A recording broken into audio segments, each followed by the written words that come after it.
4장 6절에서 8절 말씀을 가지고 달려갈 길을 마치고 란 제목으로 말씀을 전하겠습니다. 오늘 본문은 사도 바울이 그의 후계자 디모데에게 보낸 편지 가운데 일부입니다. 오늘 본문을 보면은 이 디모데 후서는 사도 바울이 기록한 서신서 중에 가장 나중에 기록된 것입니다. 사도 바울은 로마의 감옥에 갇혀 있었습니다. 사도 바울은 로마의 황제 네로 앞에서 자신을 변명할 기회를 가졌습니다. 그렇지만 그때 사도 바울을 변호해 주는 사람이 아무도 없었습니다. 사도 바울은 이제 곧 자신이 네로 황제의 판결로 목배임을 당할 것을 알고 있었습니다. 그렇지만 그는 네로 황제가 자기의 목숨을 빼앗는다고 여기지 않았습니다. 또한 아무도 자기를 변호해 주지 않아서 자신이 죽는 것이라고 그렇게 생각하지도 않았습니다. 사도 바울은 예수님에게 사로잡힌 후 자신의 일생을 예수님께 산제물로 드리며 살아왔습니다. 이제 그는 자기의 생명을 예수님께 드리기를 바랬습니다. 사람은 누구나 마지막 순간이 다가오면 모든 가식을 벗고 진실해지기가 마련입니다. 사도 바울은 이 자신의 마지막 순간을 바라보면서 진실한 마음으로 자신의 후계자 디모데에게 그가 맡은 직무를 간곡하게 당부합니다. 오늘은 2023년도 송년주일입니다. 금년 한 해 우리는 달려갈 길을 다 마쳤습니다. 오늘 본문에서 사도 바울은 먼저 자신의 현재를 밝힙니다. 그런 후 그는 자신의 과거를 되돌아보았습니다. 마지막으로 그는 자신의 미래를 소망하며 바라보고 있습니다. 사도 바울의 현재입니다. 디모데 후서 4장 6절 전제와 같이 내가 벌써 부어지고 나의 떠날 시각이 가까웠도다. 오늘 본문은 전제라는 단어로 시작하고 있는데요. 이는 구약시대 이스라엘 백성이 하나님께 드렸던 제사법의 일종입니다. 민수기 15장을 보면 이에 대한 구체적인 내용이 나옵니다. 이스라엘 백성은 짐승을 잡아서 하나님께 번제로 드렸습니다. 그때 하나님께 드리는 제사는 3단계로 이루어집니다. 먼저 짐승을 잡아서 번제로 불태워 드립니다. 그런 다음에 고운 가루에 기름을 섞인 소재를 그 위에 뿌립니다. 그리고 마지막으로 번제물과 소제물 위에 포도주를 부었습니다. 이때 마지막으로 포도주를 붓는 것을 가리켜서 전제라고 칭합니다. 그러니까 맨 먼저 짐승을 번제로 드리고 그 다음에 기름을 섞은 곡식 가루를 소제로 드리고 마지막으로 포도주를 전제로 드린 것입니다. 이는 하나님 앞에 향기롭게 드리기 위함입니다. 바울은 다메섹으로 가던 길에서 예수님에게 사로잡힙니다. 사도 바울을 말하자면 사도 바울의 삶은 이미 하나님께 번제로 드려졌던 것입니다. 사도 바울의 몸에는 예수님의 흔적이 많이 생겼습니다. 사도 바울은 옥에 갇히기도 많이 했습니다. 매도 수없이 맞았습니다. 여러 번 죽을 뻔하였습니다. 말하자면 이 사도 바울의 삶은 이미 고운 가루가 되어 하나님에게 소재로 드려졌던 것입니다. 사도 바울은 자신을 전제로 하나님께 드리기를 바랬습니다. 마치 붉은 포도주가 제단에 뿌려짐으로 하나님께 드리는 이 제사가 완결되는 것처럼 사도 바울은 자신의 붉은 피를 뿌림으로써 주를 위한 자신의 이 사역과 삶을 마무리하기를 원했습니다. 사도 바울은 로마의 시민권을 갖고 있었습니다. 그러기에 그에게는 십자가형이 해당되지를 않았습니다. 그는 참수형, 곧 목배임을 당해야 합니다. 말하자면 사도 바울은 이제 자기가 목배임을 받을 날이 임박했다는 사실을 예견하고 있었던 것입니다. 사도 바울은 오늘 본문에서 내가 벌써 부서지고 있다 말합니다.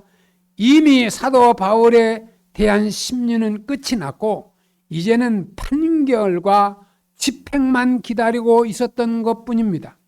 그러기에 사도 바울은 자기가 전제와 같이 부음이 되었다는 것을 기정사실로 받아들이고 있습니다. 오늘 본문 6절 하반부에 있는 말씀을 읽어봅시다. 나의 떠날 시각이 가까웠도다. 사도 바울은 여기서 자기의 죽을 때를 가리켜 떠날 시각이라고 말하고 표현하고 있습니다. 그는 자기의 죽을 때가 이미 다가왔음을 밝히고 있는 것입니다. 사도 바울은 자기가 곧 목배임을 당할 것이라는 것을 알고 있습니다. 인간적인 견지에서 보면 이는 참으로 참혹한 죽음입니다. 그럼에도 불구하고 사도 바울은 자기의 죽음을 결코 두려워하거나 고통스럽게 생각하지를 않았습니다. 사도 바울은 자기의 죽음을 떠나는 것으로 여겼습니다. 빌립보서 1장 21절에 사도 바울은 이와 같이 말했습니다. 이는 내게 사는 것이 그리스도니 죽는 것도 유익함이라. 또한 빌립보서 1장 23절에는 이와 같이 말씀했습니다. 내가 차라리 세상을 떠나서 그리스도와 함께 있는 것 같은 것이 함께 있는 것이 훨씬 더 좋은 일이라. 우리도 언젠가는 이 전제와 같이 부음이 되고 우리의 떠날 시각이 가까워질 것입니다. 그때에는 우리도 사도 바울처럼 우리에게는 죽는 것도 유익하며 차라리 우리가 세상을 떠나서 그리스도와 함께 있는 것이 훨씬 더 좋은 일이라고 고백할 수 있기를 바랍니다. 우리 모두 예수 그리스도의 사람으로서 우리 각자에게 맡겨진 직무에 열심을 다해서 충성하기를 바랍니다. 디모데후서 4장 7절에 바울은 나는 선한 싸움을 싸우고 나의 달려갈 길을 마치고 믿음을 지켰다 그랬습니다. 중요합니다. 선한 싸움을 싸우고 나의 달려갈 길을 마치고 믿음을 지켰으니 싸웠다, 마쳤다, 지켰다. 한마디로 사도 바울은 자기의 직무를 다 했습니다. 그러기에 그는 아무런 아쉬움이 뉘우침이 없이 자기의 삶을 기쁘게 마감할 수 있었던 것입니다. 사도 바울은 때때로 운동 경기를 예로 들었습니다. 고린도전서 9장 26절과 에베소서 6장 12절 말씀과 같이 그는 경기장에서 선수가 다름질하는 것처럼 씨름을 하는 것처럼 땀을 흘리며 열심히 싸웠습니다. 열심히 싸웠다. 열심히 살았습니다. 말씀을 보면 사도 바울은 군인들의 전투를 예로 들기도 했습니다. 마치 전쟁터에서 군인이 전신갑주를 입고 전투하는 것처럼 그는 여러 대적들과 필사적으로 싸웠습니다. 사도 바울은 악한 마귀와 싸웠습니다. 또한 악한 통치자들과도 악한 권세를 잡은 자들과도 어둠의 세력 주관자들과 하늘에 있는 악의 영들과 싸웠습니다. 그는 우상을 숭배하는 자들과도 싸웠습니다. 하나님의 진리를 거스르는 율법주의자들과도 싸웠습니다. 사도 바울은 하나님의 교회를 어지럽히는 자들과도 싸웠습니다. 그는 하나님의 말씀을 혼잡케 하며 허탄한 이야기를 전하는 자들과도 싸웠습니다. 사도 바울은 육체의 소욕과도 싸웠습니다. 사람이 욕심이 한이 없어요. 이 욕심과 싸워서 이길 줄 알아야 돼. 욕심과 싸워서 이기지 못하면 그 욕심 때문에 이 세상에 비참한 인생이 되고 말아요. 요즘 정치판을 보지요. 다 자기 이익만을 위해서, 자기 당만을 위해서. 예? 뉴스를 보면 어린아이들이 싸우는 것 같이는 보여요. 예. 어느 아이들이 밥그릇 놓고 싸우는 것처럼. 좀 정치가 국민들이 볼 때 박수치는 정치를 해줬으면 좋겠어요. 야, 기대가 된다. 야, 2023년도 총선은 기대가 된다. 국민들이 정치를 더 잘합니다. 아이고, 저것들 다 틀렸어. 아이고, 무슨 정치하는 거야? 국민들이 보고요, 다 지금 평가하고 있어요. 사도 바울은 복음을 전하기 위해서 이 세상에서 싸웠습니다. 악한 사람들과 불의한 자들과 사탄 마귀와 싸웠습니다. 사도 바울은 그리스도의 진리를 위해서 싸웠습니다. 그리스도의 교회를 위해서 싸웠습니다. 그리스도의 바른 일꾼이 되기 위해서 싸웠습니다. 우리도 선한 싸움을 싸워야 한다는 말씀입니다. 오늘 본문으로 돌아가 봅시다. 사도 바울은 자신의 달려갈 길을 마쳤다 그랬습니다. 2023년도 오늘 마지막 코스, 마지막 달리기를 하고 있습니다. 그는 자기 일에 있는, 자기 앞에 있는 푯대만을 바라보면서 잠시도 쉬지 않고 줄곧 달려왔습니다. 그리해서 이제 그는 드디어 자기의 달려갈 길을 마치고 결승점에 이르렀습니다. 사도행전 20장 23절 24절에 오직 성령이 각 성에서 내게 증언하여 결박과 환난이 나를 기다린다 하시나 내가 달려갈 길과 주 예수께 받은 사명 곧 하나님의 은혜의 복음을 증언하는 일을 마치려 하면은 나의 생명조차 조금도 귀한 것으로 여기지 아니하노라. 사도 바울이 예루살렘으로 가는 도중에 에베소 교회의 장로들에게 했던 말씀입니다. 예루살렘에서 그를 기다리고 있는 것은 결박과 환난이었습니다. 그럼에도 불구하고 사도 바울은 죽음을 두려워하지 않고 앞에 있는 푯대를 향하여 달려갑니다. 우리도 달려야 합니다. 힘껏 달려야 합니다. 그리고 끝까지 달려야 합니다. 우리의 달려갈 길을 마치면 하나님이 그 위에 우리를 부르시면서 우리에게 상을 내리실 것이기 때문입니다. 그때까지 언제나 달려가는 자세로 우리의 직무를 다 할 수 있기를 바랍니다. 오늘 본문 7절 끝부분에 있는 말씀입니다. 믿음을 지켰으니 아무리 선한 싸움을 싸우고 아무리 달려갈 길을 마쳐도 믿음을 잃어버리면 소용이 없습니다. 구원은 행함이 아니라 믿음으로 얻는 것이기 때문입니다. 사도 바울은 믿음을 굳게 지켰습니다. 사도 바울이 믿음을 지키지 않았더라면 그는 율법주의자들의 핍박을 받지 않아도 되었을 것입니다. 만일 사도 바울이 로마의 황제 네로 앞에서 믿음을 지키지 않았다면 그는 자신의 목숨을 건질 수도 있었을 것입니다. 사도 바울은 언제 어디서나 그의 믿음을 굳게 지켰습니다. 믿음만이 유일한 구원의 길임을 분명히 알았기 때문입니다. 물론 사도 바울의 믿음은 결코 주관적인 것이 아니었습니다. 그가 지킨 믿음은 철저하게 하나님의 말씀에 근거한 믿음이었습니다.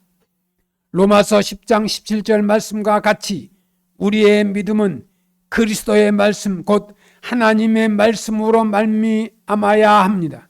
왜? 우리가 선한 싸움을 싸워야 합니까? 하나님이 그렇게 말씀하셨기 때문입니다. 왜 우리가 달려가야 합니까? 하나님이 그렇게 말씀하셨기 때문입니다. 고린도후서 2장 10절 말씀을 보면 하나님의 말씀을 혼잡하게 하는 이들이 있었습니다. 그들은 하나님의 말씀을 순수하게 전하지 않고 세상에 허탄한 이야기를 들려주려고 했습니다. 하나님의 말씀을 들어야 믿음이 생기는데 허탄한 이야기를 들어서 무슨 믿음이 생기겠습니까? 사도 바울은 어디를 가든지 하나님의 말씀만을 순수하게 전했습니다. 하나님의 말씀만이 사람들의 심령을 거듭나게 만들기 때문입니다. 그래서 오늘 본문 바로 앞에 디모데 후서 4장 1절 2절 말씀에 사도 바울은 디모데에게 이와 같이 당부합니다.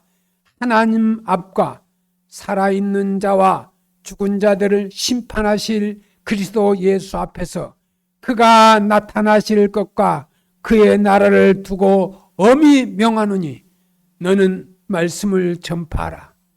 때를 얻든지 못 얻든지 항상 힘쓰라. 범사에 오래 참음과 가르침으로 경책하며 경계하며 권하라. 이렇게 말하고 있습니다. 세상의 허탄한 이야기를 들어서는 믿음이 생기지 않습니다. 사도 바울은 디모데에게 하나님의 말씀을 전하라고 엄히 명했던 것입니다. 우리는 언제나 하나님의 말씀에 굳게 서서 하나님의 말씀에 근거한 바른 믿음을 가지시기를 바랍니다. 사랑하는 성도 여러분, 우리에게는 이 세상을 떠날 시각이 찾아올 것입니다. 그때 우리도 우리의 삶을 되돌아보게 될 것입니다. 나는 선한 싸움을 싸우고 나의 달려갈 길을 마치고 믿음을 지켰노라. 우리가 기쁨으로 승리의 계가를 부를 수 있기를 바랍니다. 사도 바울의 미래, 오늘 본문 디모데후서 4장 7절에 이제 후로는 나를 위하여 의의 면류관이 예비되었으므로 곧 주 의로우신 재판장이 그날에 내게 주실 것이며 내게만 아니라 주의 나타나심을 사모하는 모든 자에게니라고 말씀하고 있습니다.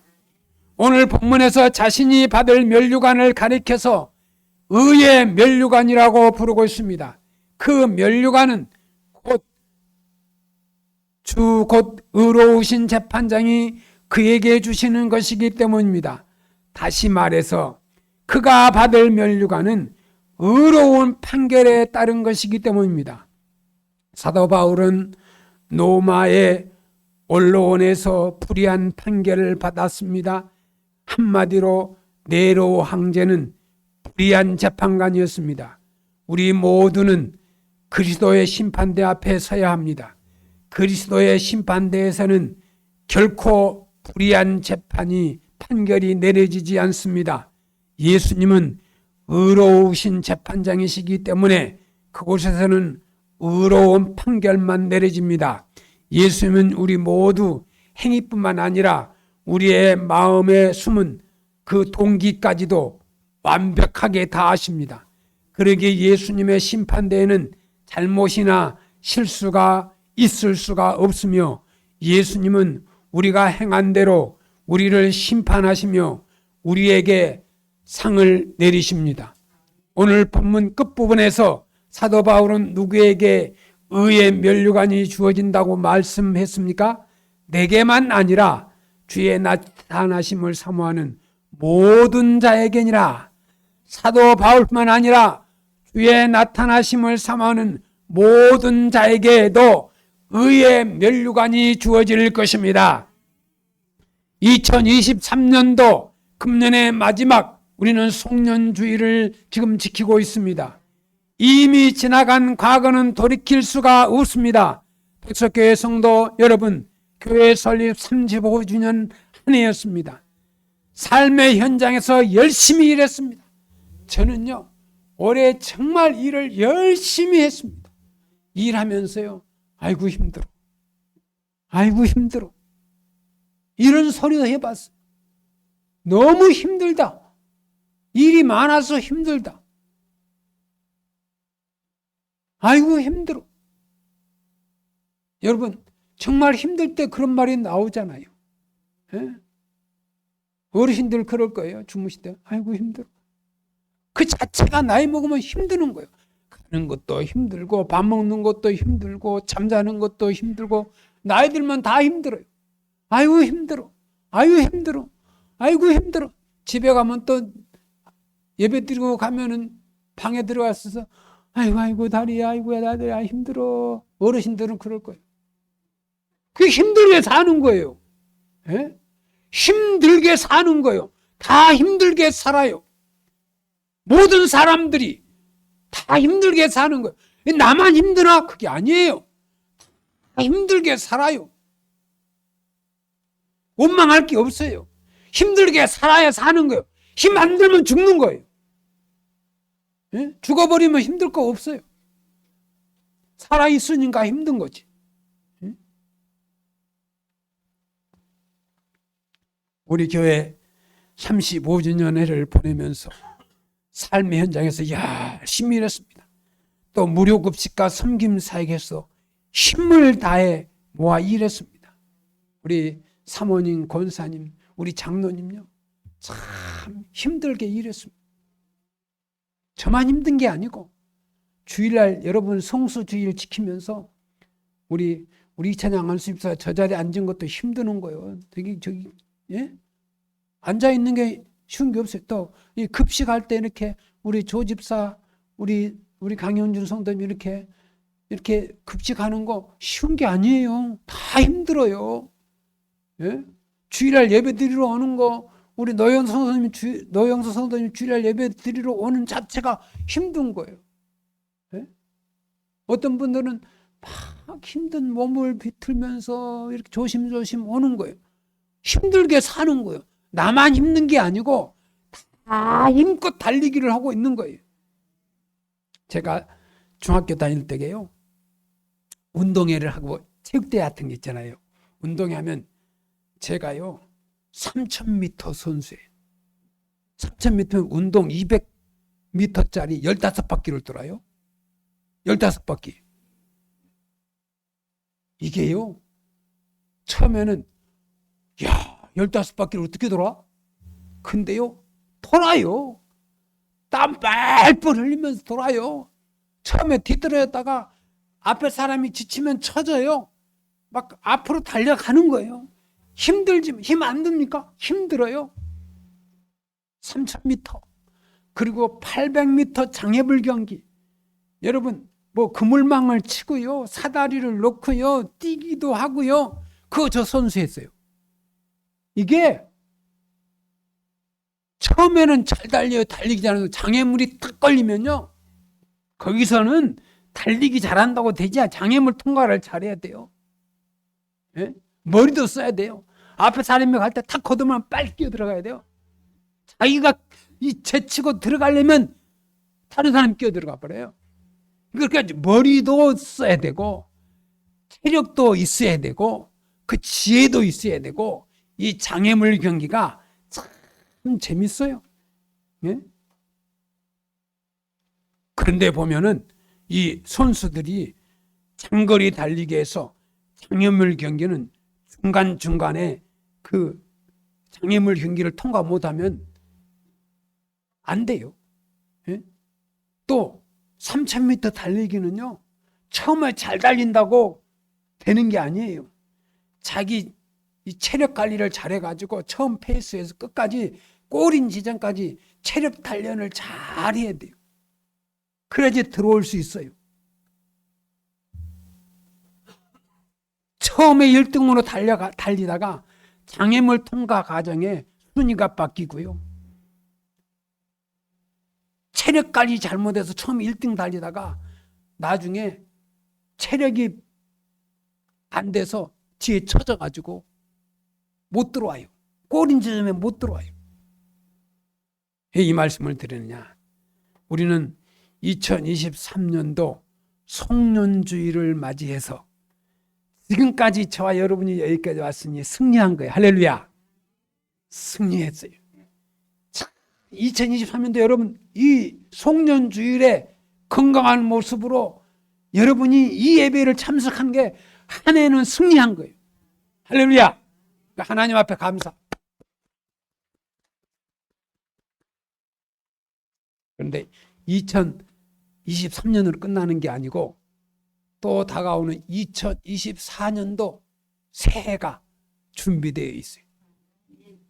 변함없이 우리는 건강한 이 믿음의 선수들로 2024년도의 새해를 향해서 또 준비하고 또 건강 이 체력 관리도 잘하고 또 하나님의 말씀을 먹고 믿음이 자라고 할렐루야.